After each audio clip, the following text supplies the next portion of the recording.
partecipa Israele, ci sono state grandi concentrazioni in tutta l'Italia, poi passato dal Contro per protestare proprio il fatto che Israele partecipa nonostante il genocidio in corso. C'è stato ieri il congresso della UEFA dove si avrebbe dovuto votare una mozione votata dalla Federazione irlandese per escludere Israele, votato dall'Irlanda dell'89% di votare questa mozione. Non è stato votato, invece la UEFA ha detto vogliamo tenere la politica fuori dallo sport. E poi c'è sempre la minaccia al campo profughi di Haida in Cisgiordania di demolire il campo di calcio lì. È stato rimandato da Israele ma è ancora in essere, quindi è sempre sotto minaccia. Quindi volevamo prendere questo momento per parlare dello sport in Palestina, quanto è importante lo sport in Palestina e come possiamo noi sostenere lo sport palestinese anche facendo le campagne contro chi continua queste organizzazioni dello sport e continua a far partecipare Israele. Quindi adesso vediamo questo video, questo documentario di mezz'ora fatto da due ragazzi inglesi che sono il nome The Pitch Inspection che hanno fatto questo ad agosto dell'anno scorso per parlare dello sport a casa, anche in Cisgiordania, e gli appelli all'attività di escludere Israele.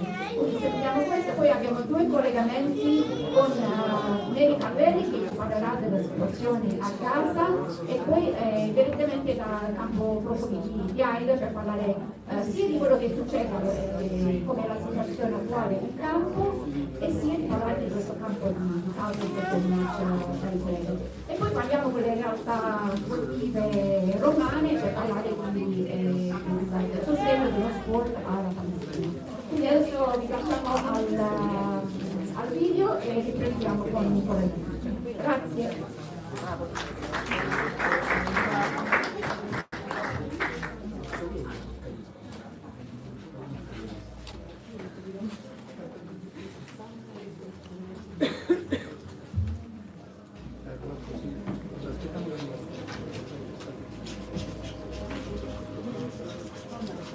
Percent of the football infrastructure in Gaza has been destroyed.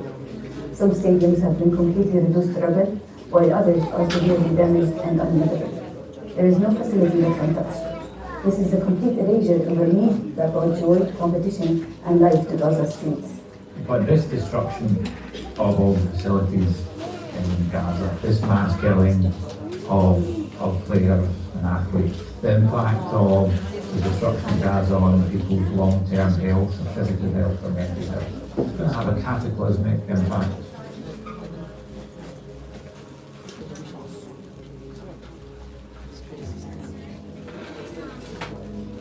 Israel's response to the October attacks by Hamas has been brutal and relentless. Over 60,000 civilians killed, over 600 athletes killed, including 300 footballers. Every football stadium, every indoor pitch, outdoor football pitch, all training facilities, the headquarters of the Palestinian Football Association have either been destroyed or severely damaged by Israeli forces.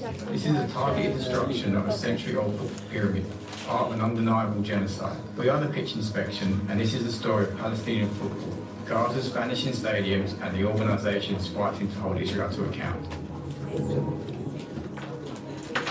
Air Wars is a not-for-profit transparency watchdog which tracks and investigates civilian harm claims in global conflict zones. Air Wars has been tracking and documenting civilian harm in Gaza by Israeli forces since October 2023. At the time of recording this video, Air Wars have documented over 12,000 harm allegations in Gaza. What you are looking at is a live interactive map of Gaza. Each blue dot represents a civilian harm incident. You can see that all 5 districts of Gaza have recorded large volumes of civilian harm in the thousands. This particular incident, a one-ton bomb dropped by an Israeli aircraft killed up to 175 civilians, largely from the same family, including 38 children, equivalent of nearly 2 schoolroom classes killed in one airstrike. There is no report of any military target that could have been the target of this airstrike. Air Wars also have a public database available that stores the names of identified civilians, which can be filtered by age group. To date, over 60,000 civilian deaths have been recorded, This includes 2,000 children under the age of 1. This increases by nearly 1,000 children deaths every 1 year older you increase the search by. In total, nearly 18,000 children under 16 have been killed. 18,000 children. This is the equivalent of nearly 800 school classes wiped out, and this number is rising. Gaza has a population of just over 2 million people. In an area that's more the size of London or a third the size of New York City. It is seen as one of the most densely populated places in the world. Israel, which has one of the most sophisticated air forces in the world, have dropped a reported 100,000 tons of bombs onto Gaza. As a benchmark, this is reported to be the equivalent of nearly 6 times the power of the Hiroshima nuclear bomb. Quadcopters armed with guns and grenades also terrorize civilians from the air.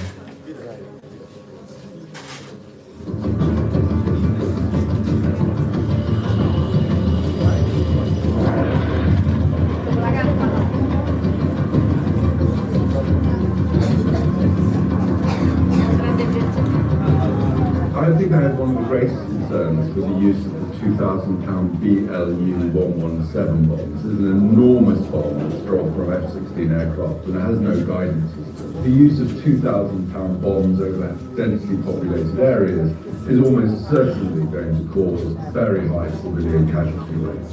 Shortly after the bombs dropped on Gaza, the ground assault began. Tens of thousands of Israeli troops, supported by heavy artillery and tanks, shooting and shelling at anything in their path.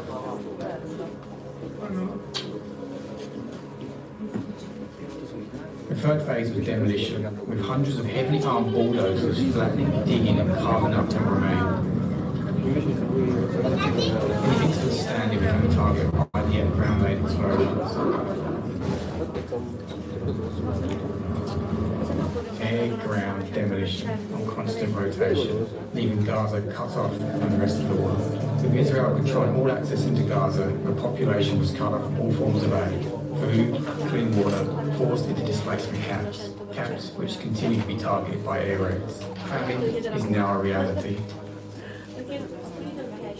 We've tried to deliver aid, food, supplies, and support, but the Israeli occupation and the total siege on Gaza have made access nearly impossible.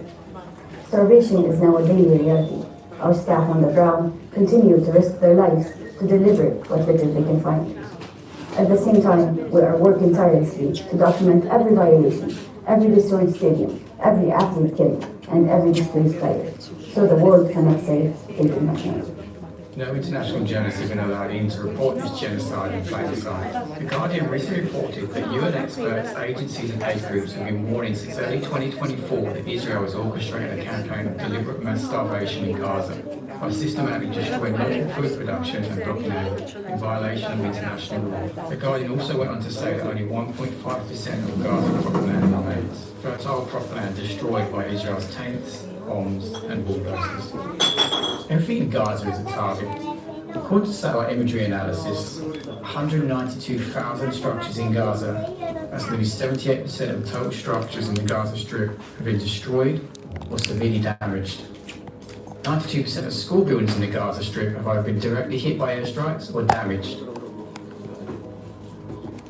The World Health Organization have reported 94% of hospitals in Gaza have been damaged or destroyed. Those still standing starved of the most basic medical supplies. It is also reported that 79% of all mosques in Gaza Strip have been completely destroyed. The International Federation of Journalists have reported that at least 175 journalists and media workers have also been killed.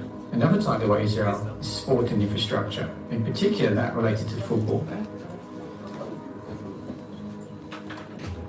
Every single stadium and football facility in Gaza has been targeted. According to the latest official figures from the Palestine Football Association, 286 sports facilities have been destroyed, including the West Bank. Some were hit directly, others completely flattened. The remaining spaces in Gaza are being used as displacement camps, filled with tents and surrounded by grief. These were not just stadiums, they were safe spaces, homes for youth academies, and symbols of dignity.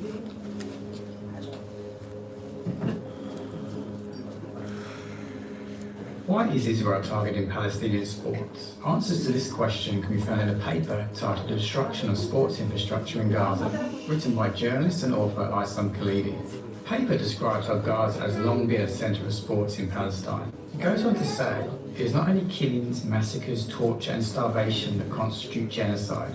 but also erasure of history and identity, and the destruction of cultural heritage. This includes Palestinian sports, which have been an integral part of Palestinian culture for over a century. In addition to enriching Palestinian culture, sports have been linked to the national identity of the Palestinian people and the moral development of Palestinian youth. For decades, Palestinian sports have been a nightmare for Israel because of the affirmation of Palestinian presence. Sports clubs use the name of Palestine, the Palestinian flag, and the Palestinian people, and athletes compete on their behalf. This is part of a systematic and deliberate effort to destroy Palestinian identity. When you bomb stadiums, academies, and football offices, you're not targeting military sites. You are targeting the soul of a people. Israel's goal is to erase every aspect of Palestinian life, not just physically, but culturally and emotionally. Meanwhile, it continues to participate in international competitions, engaging in sports washing to mask the reality of the genocide. Football in Palestine can be traced back as far as the late 19th century and early 20th century. Over 125 years of football history, equal in time to that of the top leagues in Europe. One of the first recognised teams in Palestine was St George's School, set up by the missionary schools established throughout the country in the early 1900s. Through the 1920s, 30s and 40s, more and more teams were established, and football quickly became the main sport in Palestine. In the 1940s, tournaments throughout Palestine were organised. In March 1931, the first men's national football team was selected. In 2025, the men's national team narrowly missed out on qualifying into the 2026 World Cup playoffs. A remarkable football achievement, providing some form of hope and joy to a nation when it is most needed. Football in Gaza is more than just a sport. It's part of our collective identity. It's what brings children joy, families together, and communities hope in the darkest moments. In the face of a brutal genocide where everything is being stripped away, homes, schools, loved ones, football has always been a constant, a symbol of resistance and unity. Even under bombs, football was still being played in alleyways and dusty pitches. It's one of the few things that still make people feel alive. Football in Palestine is governed by the Palestine Football Association. The Palestine Football League pyramid has been forced to split into two areas, Gaza and the West Bank. Both areas have a Premier League and lower divisions, as well as cup competitions. The players from these leagues are then called up to the Palestine national team. Prior to the Israel invasion, Gaza had over 50 clubs across all divisions, the pinnacle being the 12-team Gaza Premier League. 1 month before this, the Rafah Derby played out in front of thousands of fans at one of Palestine's most historic stadiums, the Yarmouk Stadium in Gaza City. These photos showcase the football culture in Gaza. Packed stands, kids laughing and cheering, that connection between fans and their teams. A scene we see every week throughout Europe, South America, Asia and Africa.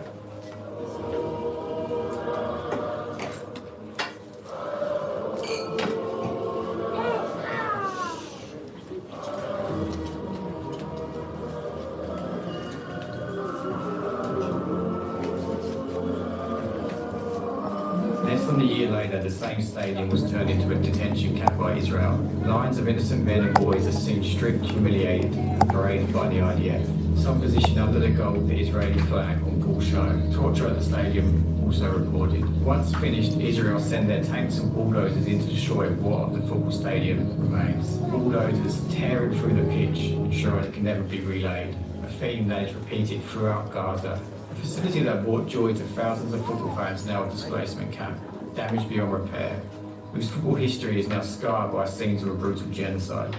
All 6 of the main stadiums, as well as hundreds of smaller facilities, training pitches, indoor pitches, and football team headquarters positioned up and down Gaza, have all been destroyed. The Palestine Stadium in 2022 celebrates Shabab Rapper winning the league title. Again, the photos show the love and passion Palestinians have for football. And like the Yarmouk Stadium just 800 metres away, it was also targeted by Israel, damaged beyond repair, and now serving as a displacement camp. Journalist Abu Bakr Abed, inside one of Gaza's destroyed stadiums, describing the present-day scene and what means to Gaza. From the old standing stadium, the intact stadium, inside Gaza. And of course, if you guys don't comment it, no international community, the international community hasn't either, and no government body is going to say a word about the total annihilation of it's like the church.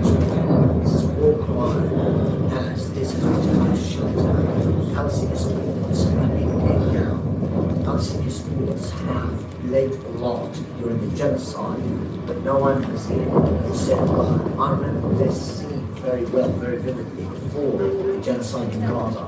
It was a very vibrant, bustling scene. Look, the fans, players, and several areas across the British territory were coming to enjoy football games. The first tier, the Premier League, the second tier, the third tier, and the stands were erupting every weekend. And every weekend, the stands were erupting. The sounds were echoing in the sky of Gaza. However, this is one thing from the main outlets for Palestinians here in Gaza. Now, it's just a view of destruction. It's just a view, not only destruction, it's a scene of unending trauma. And this place is really for Palestinians. Their trauma is not ended. It's just being compounded every single day. The level of destruction by Israel on football infrastructure in Gaza is on a scale never seen before. It is systematic erasure of all sporting facilities. Stadiums turned to rubble, pitches, stands, changing rooms bulldozed. All that is left at the headquarters of one of the Premier League teams is a tribute to Cristiano Ronaldo. In front of Ronaldo lays the remains of the club's trophy cabinet. To document the extent of the damage, the pitch inspection pinned every football stadium and pitch in Gaza on Google Maps. Pre-Israel invasion, you can see a well-established framework of pitches and stadiums. The green of the turf visible on the satellite images. Present day can only be described as apocalyptic. Annihilation of a whole football pyramid. Genocide in plain sight. FIFA, nowhere to be seen. UEFA, silent. This footage, broadcasted by Al Jazeera and reported by The Guardian, shows the moment of Israeli airstrike in a football game being played at the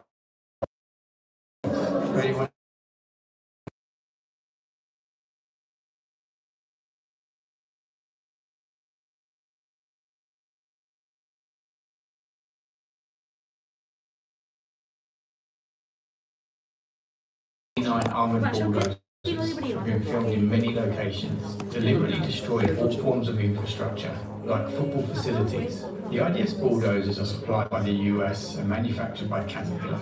Their brochure promoting the military modifications available, modifications designed to maximise damage. The US released a shipment of new orders in 2025. Whilst Caterpillar machines are used to destroy one football pyramid, they sponsor another.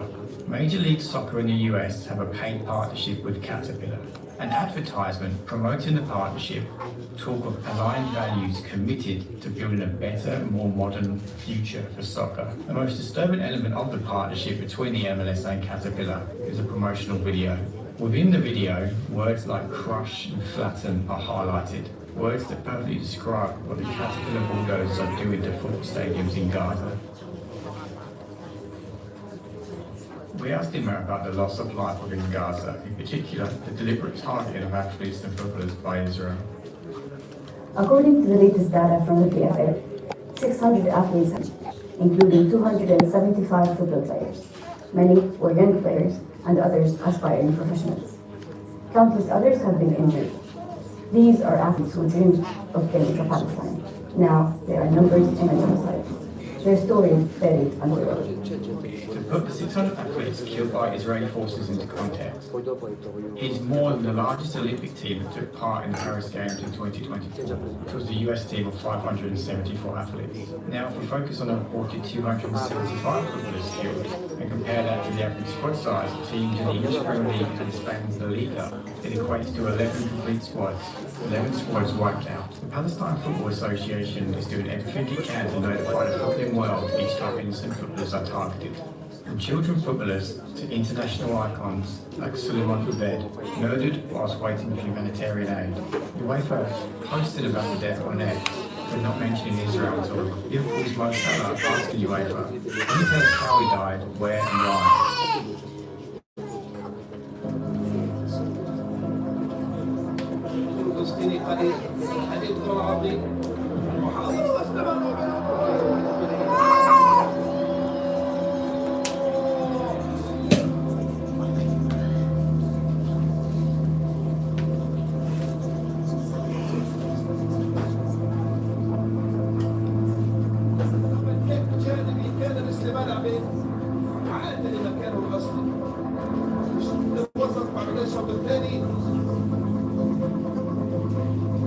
Whilst UEFA and FIFA remain silent, turning their backs on Palestinian football, there are football teams and fans who refuse to be silenced.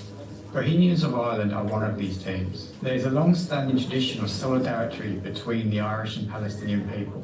These images show a friendly match between Bohemians and the Palestine women's national team. Other fan groups showing solidarity with Palestine include Galatasaray in Turkey, who recently displayed this tifo with the strong messaging, "Let Gaza babies live." Alves in Spain, European champions PSG, with a powerful message during the 2025 Champions League to stop the genocide in Gaza.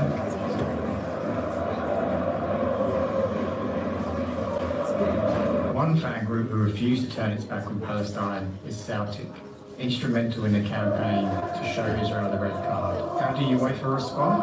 By fining Celtic for displaying the Palestinian flag. The Palestine Football Association submitted a detailed legal file to FIFA outlining the violations committed by Israel against Palestinian football and international law. FIFA referred it to its judicial bodies, and we are still awaiting for decisive action. We are grateful for the growing solidarity from several football associations, including Algeria, South Africa, Malaysia, Ireland, and others, who have expressed their support and stood with us publicly. Their stance means a great deal to us while we fight for justice and accountability.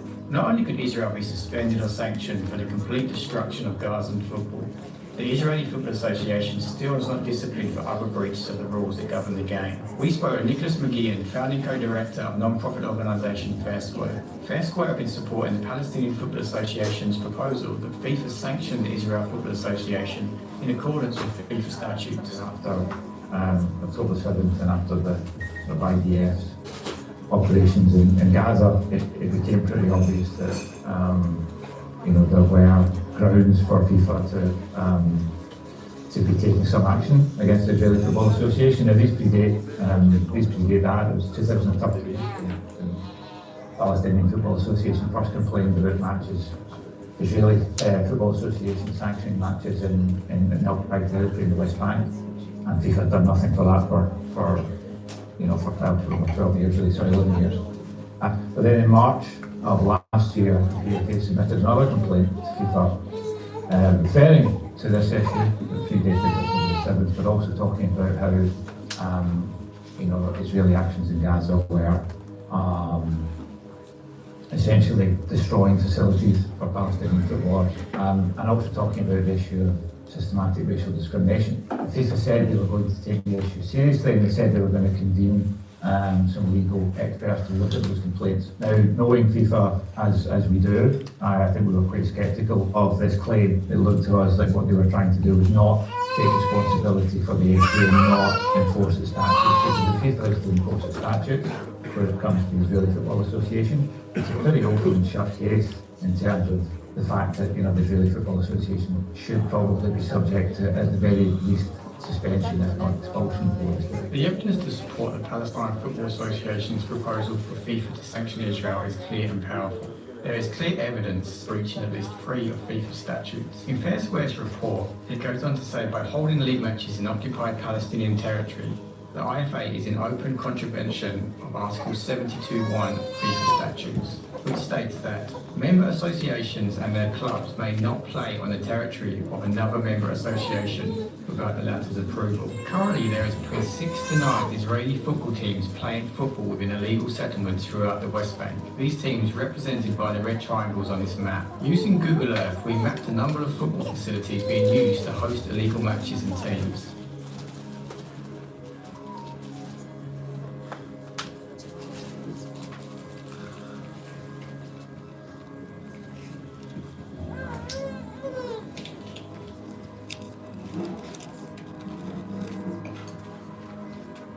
One team, Ariel, with what looks to be pristine pitches and surrounding infrastructure to host large crowds. As Israel destroys Palestine football facilities in Gaza and the West Bank, they go unchallenged by FIFA as they look to increase and improve its illegal facilities in occupied territories. Due to the FIFA statutes, we said you're not allowed to play matches on the territory of another member association without that member association's permission. Now, the Israeli Football Association has, I think, at least 9 teams that are playing in the West Bank in illegal settlements. The only state which considers the legality of those settlements to be under question is Israel. Every other state in the world except for those territories, those settlements are illegal, and so Israel is ipso facto in violation of that Article of the statutes and has been for a very long time. The Fair Square report also goes on to say, in failing to address serious racial discrimination, including incitement to violence on the part of Better Jerusalem fans, the IFA is enabling the most serious forms of racial discrimination to be directed against Arabs and Palestinians. Everyone's probably familiar with what happened with the Maccabi Tel Aviv fans in Amsterdam earlier this year, when pro-genocidal chanting, which led to clashes and violence. There is a team in Israel which I said to follow the Maccabi Tel Aviv. Beitar Jerusalem's fans are openly racist against Arabs. Not only that, but they are openly courted by senior members of the Likud party, including Benjamin Netanyahu. And they have been for a very, very long time. So one of the most interesting dimensions I thought was looking at how the Israeli political elite have sort of courted Beitar, and how Beitar Jerusalem and their supporters have been exactly essential to the Likud party of ultranationalism in Israel, but certainly a pillar of it, and certainly important to it. So when Netanyahu was under a lot of political pressure in recent years, the people who took to the streets, the people who campaigned for him and violently at times sort of attacked people who were protesting against Netanyahu, were the Beitar Jerusalem supporters, the ultras, who are calling themselves La Familia. During the football period, Palestine Football Association is a member of the Asian Football Confederation, the AFC. The AFC have spoken up in support of the PFA's proposal to sanction Israeli football. However, Israel sits in a different football confederation, this being UEFA, the European governing body of football. UEFA President Alexander Seferin has remained silent on potential sanction. The only sign of support to Palestine today was at the recent European Super Cup final between PSG and Tottenham. UEFA allowed a giant pitch banner to be displayed with the message "Stop killing children, stop killing civilians," which it later posted on its X account with the message "Loud and clear, a banner, a call." There was no mention of Israel on the post or on the banner, but there's no doubt who the message was aimed at. This can be seen as a U-turn by UEFA, who as recent as April 2025 announced the election of Moshe Zuarez, the president of the Israeli Football Association, to the UEFA Executive Committee. On the same day UEFA announced the election, 112 civilians were killed in Gaza by Israeli airstrikes. Moshe Zuarez has been quoted as saying the following: "Yet once again we are facing a cynical, political and hostile attempt by the Palestinian Association to harm Israeli football." He goes on to say, "Make no mistake, the IFA never violated rules set by UEFA or FIFA and will never do so in the future." This is the man that UEFA decided to promote to UEFA Executive Committee. Time will tell if UEFA's words are followed up by action in support of the PFA, or just a hollow statement. Gianni Infantino, president of FIFA, is yet to act on the mounting evidence against the Israeli Football Association. These were his words at the recent FIFA summit in Paraguay. The outset concerns actually agenda item 10 and the item requested by the Palestine Football Association. Let me, at this stage in my address, assure you that the work has obviously started and is moving ahead. Let me assure you also that progress is being made. And let me assure you that we have, as it has to be, full and entire confidence in our independent bodies to conclude their work. At the same FIFA summit in Paraguay, Vice President of the PFA, Susan Shalabi, delivered this powerful statement. Our issue, sadly, again, is stuck in a highly politicized, bureaucratic holding pattern, not unlike the suffering of our people. Visible, undeniable, but sadly ignored. Just in the past year alone, the United Nations top human rights experts, Human Rights Watch, Amnesty International, Fair Square, and many others addressed their letters to the FIFA Council. All of them urged FIFA to stop delaying the decision, to immediately bar the Israel FA from organizing football activities in illegal Israeli settlements, and, I quote, to take action to end FIFA's de facto sponsorship of football in Israeli settlements, which are inseparable from serious human rights abuses. End of quote. Visible, undeniable, but sadly ignored. Perfect words to describe FIFA and UEFA's actions today against Israel. We asked Nick about Fair Square's current position with FIFA and the experts currently working with Fair Square fighting for justice for Palestinian football. And so we coordinated a letter which has been signed by more than 30 legal academics, including academics like Professor John Dugard, Professor William Shavers, Professor Michael Link. And that might not have been much to people who are watching a football video, and nor should it, right? But in the field of international law, these are serious heavyweights. Essentially what they're saying is there is no doubt, there is no question about the illegality of the settlements. This is completely established, these are unassailable facts. So your committee does not have to look at that issue at all. All your committee has to do is address the issue of whether or not the matches are being played in those settlements. If they are, it's a violation of the statute. End story.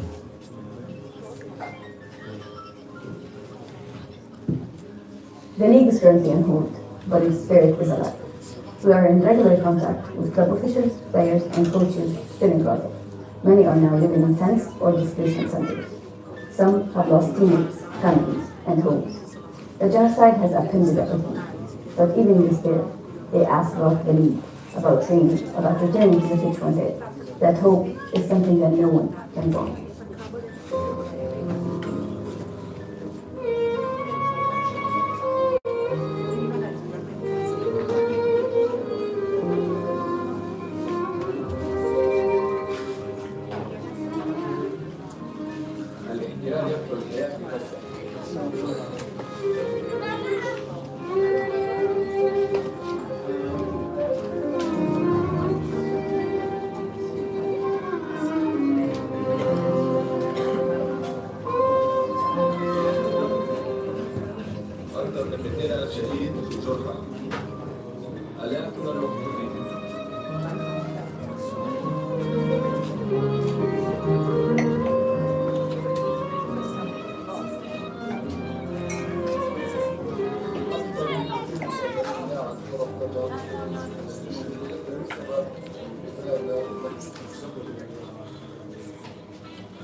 Speak out, share the truth.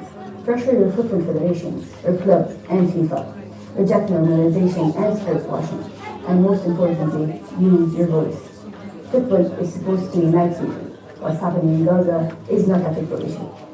It's a human issue. Demand action because silence enables genocide. The Pitch Inspection would like to thank the Palestine Football Association and Fair Square for contributing to this video and for their courage to speak out and fight for the future of Palestinian football. Since the Pitch Inspection began work on this video, the situation in Gaza is worsening. Athletes killed has now reached over 800 deaths, of which 400 sporting facilities are destroyed or severely damaged. The UN has categorised the famine in Gaza as catastrophic. Israel continues to expand its legal settlements in the West Bank, yet FIFA and UEFA still have not taken any action in support of Palestine. Their delay to action, their silence, will scar football forever.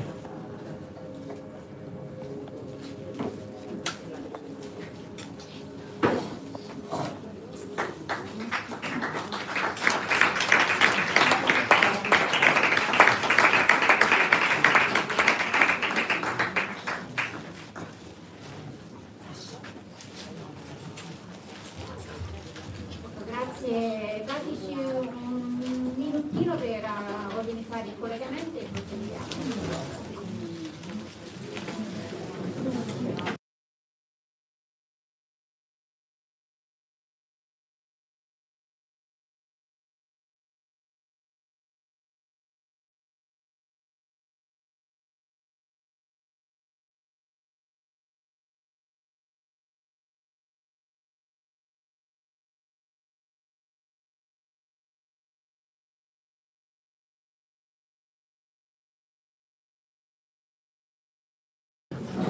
Prova.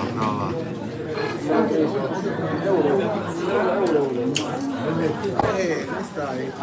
Ci riconosciamo.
profughi di Aida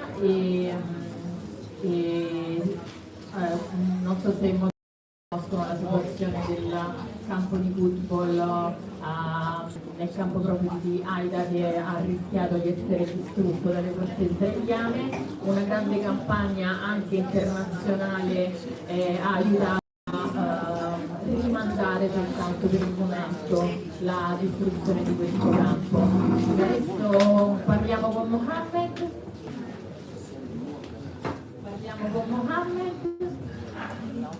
Che appunto fa parte, insomma, di coloro che gestiscono anche questo campo all'interno, questo campo di calcio all'interno del campo proprio di Aida, e gli chiediamo qual è la situazione attuale. So Mohammed, what is the situation now in Aida camp, in the pitch? And then we can also talk about in general in Aida camp, but now that how is the situation regarding the Aida pitch? Buonasera, my Italian is really bad, not good. So I'm going to speak in English. My apologies about that. So first of all, thank you for having me today. It's a pleasure speaking to you. I would like also to thank you for your support and solidarity to our campaigns, which was a proof that when humans unify and they take measures and still they could do something and they could change something in this world. So far it was a win, maybe a temporary win, but we would like to thank everybody who participated on that win and who supported that win. And we have a life to enjoy it until we save the total pitch totally. So since the beginning, we received like the demolition order by the Israeli 3rd of November. We launched our campaign, but we also need to continue our training at the football pitch. Because playing football is not only about exercising, it's not only being professional. It's about a message that we try to deliver to the people that we as Palestinian refugees, we still exist. We use football as a tool to present ourselves and speak ourselves, which the playground or the football pitch in Haida create such a hope and an opportunity and a space for the people in Haida to express themselves, to hang out with the people they love, and to meet their friends, their family, and to spend some of their own time at that space in a time where it's really difficult and complicated, while the Israeli is trying to forcibly displace the Palestinians out of Palestine. Okay, sorry. Lui dice ovviamente che è un messaggio, ringrazia tantissimo per aver supportato questa campagna che è nata appunto già a novembre, quando il 3 novembre hanno annunciato la demolizione di questo campo di calcio, e esorta appunto a una unità diciamo di tutti gli esseri umani per un cambiamento in questo mondo, e sottolinea il fatto che il giocare a calcio non è soltanto un mero esercizio fisico, ma è proprio un messaggio che si lancia per dire che appunto anche il popolo palestinese esiste, e esiste nell'anima fisicamente, oltre che fisicamente.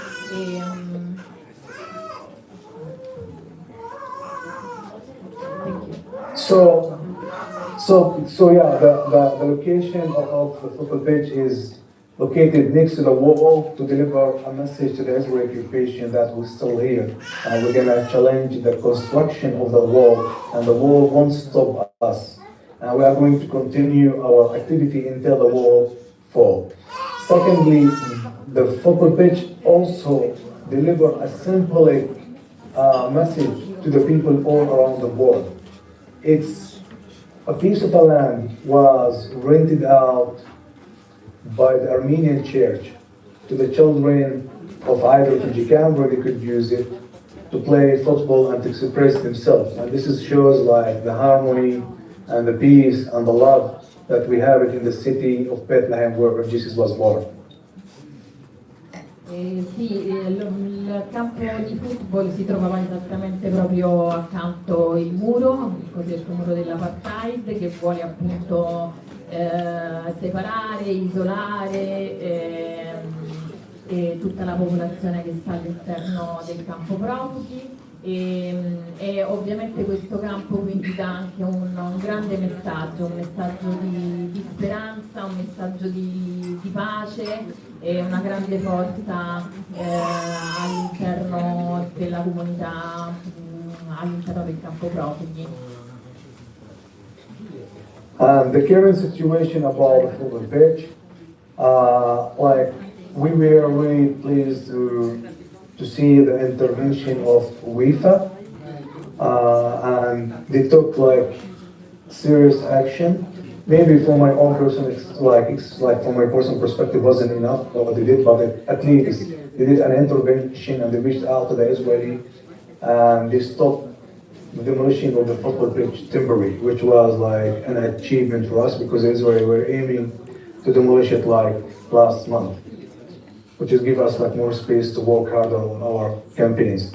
Last week we got a chance to meet with the UEFA directors who promised us that they are going to continue the effort till they stop the demolition order. Finally, we shared with them more information about what the Palestinian athletes and sport facility are going through, like the football pitch in Khair, where the Israel tried to demolish it as well. We raised their own awareness about that because we want to show like their own intervention could make a difference not only to the people in either refugee camp, to other places in Palestine, which they should continue their own efforts. E ha sottolineato che appunto la UEFA ha fatto sì anche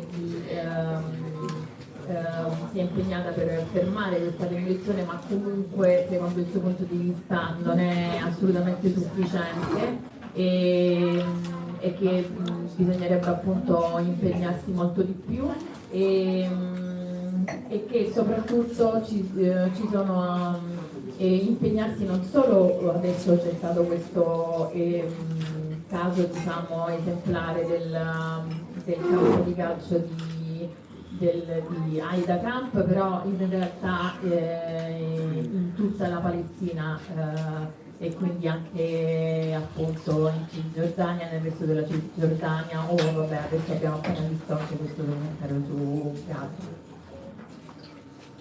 Last thing, about the football pitch, I think it's very important for the FIFA and the UEFA, football unions and football players as well, and football clubs to take a serious stand and to show the red card to the Israeli and to stop collaborating or playing with them.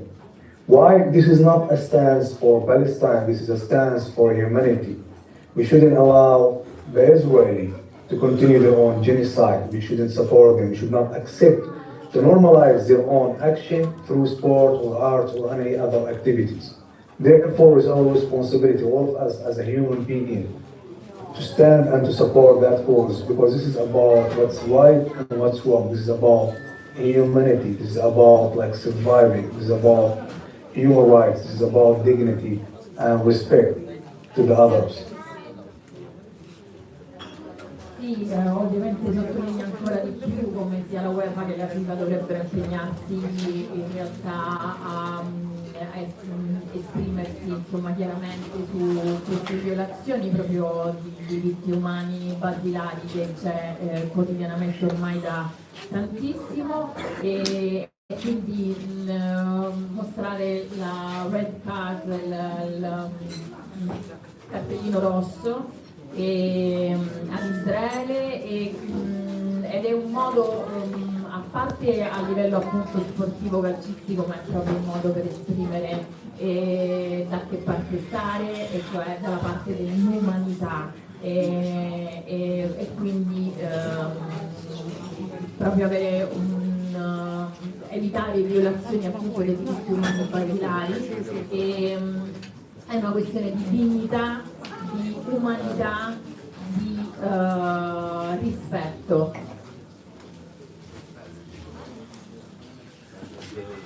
Okay, thank you, Mohammed. About in general, how is the situation now in Aida camp, in the refugee camp? Yeah. All right.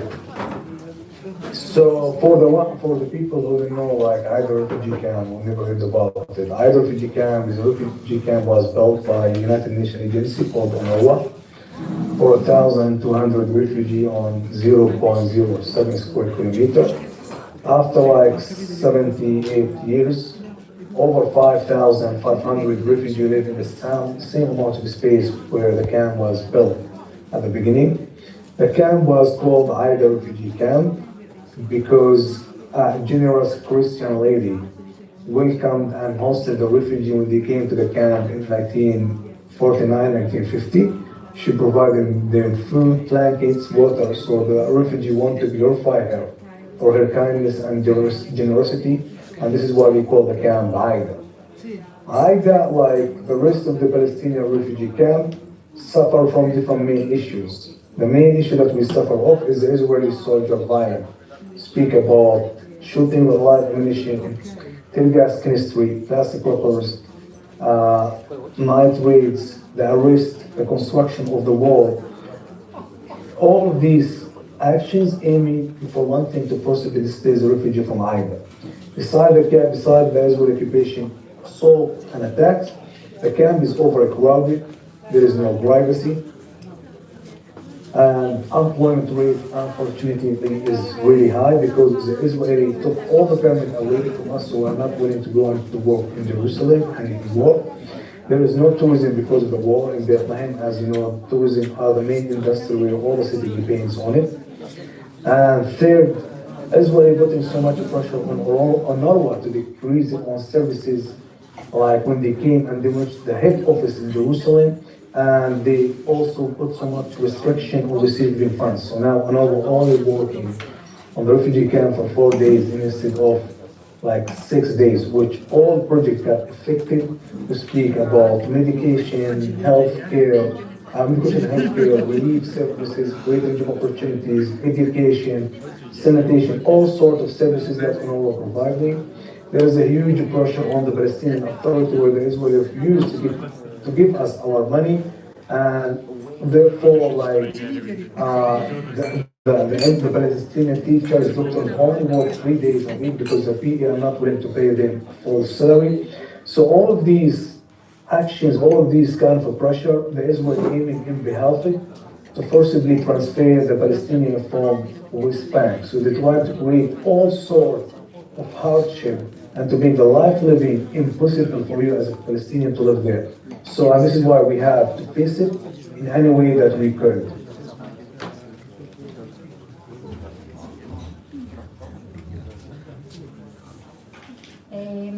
Allora, per chi non conosce il campo di Aida, è stato creato da queste agenzie dell'ONU che si occupano del popolo palestinese, che si chiama UNRWA, e ci sono 1.300, era creata per 1.300 profughi, credo che sia 0,7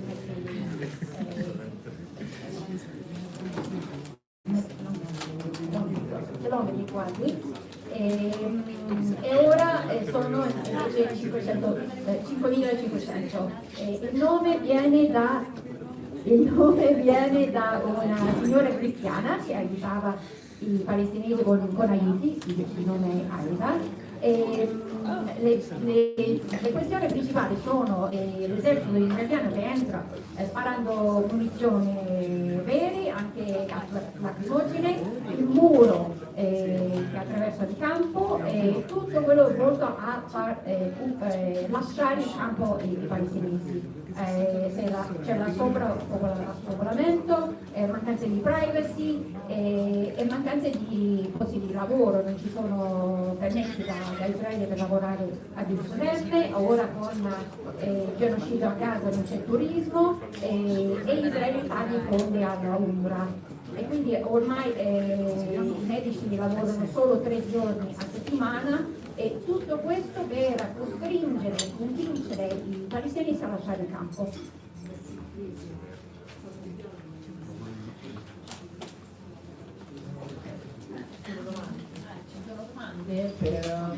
Approfittiamo della presenza di Mohammed qui con noi direttamente da campo. Grazie mille per la cortese attenzione, ci vediamo alla partita della pallavolo. Atletico San Lorenzo chiama. È comunque utilizzato dopo che c'è stata tanta attenzione, se i ragazzi lo continuano